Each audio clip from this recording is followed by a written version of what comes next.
Coupable. C'est le verdict qui est tombé ce matin au Palais de justice de Québec. J'ai beaucoup de respect pour la femme. 9 chefs d'accusation pesaient contre le pasteur Paul Mukendi, dont agression sexuelle, voies de fait et menaces de mort. Un soulagement immense pour la victime. Évidemment, on est très satisfait du verdict. On est surtout satisfait pour la victime au dossier pour laquelle le processus de dénonciation a été long, a été ardu. Donc, pour elle, d'être enfin crue, c'est évidemment là, une grande satisfaction. C'est un immense soulagement d'être crue. Elle a eu la tête haute durant tout le procès.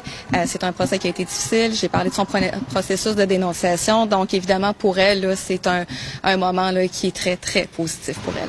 Aujourd'hui âgée de 31 ans, la jeune femme a été victime de Mukendi pendant 14 ans. Les gestes se sont produits entre 2002 et 2016. C'est sa mère qui l'aurait offerte en offrande au pasteur. Les premières agressions sexuelles ont débuté lorsqu'elle était mineure. La couronne a demandé une détention immédiate, ce qu'elle a obtenu. Paul Mukendi a donc quitté le palais de justice cet après-midi, menottes au poignet. Donc, compte tenu des verdicts de culpabilité qui ont été rendus, nous estimions que l'ensemble des circonstances, particulièrement le dernier événement qui avait été reproché à monsieur l'accusé et l'ensemble des circonstances des infractions faisaient en sorte que la détention immédiate s'imposait pour ne pas miner la crédibilité du système de justice.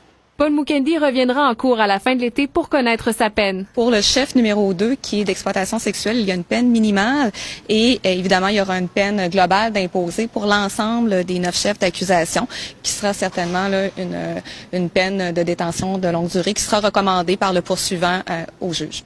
Rappelons que les jurés étaient séquestrés depuis le 25 juin dernier, sans savoir que d'autres femmes ont aussi affirmé avoir été victimes d'abus sexuels de la part de l'accusé.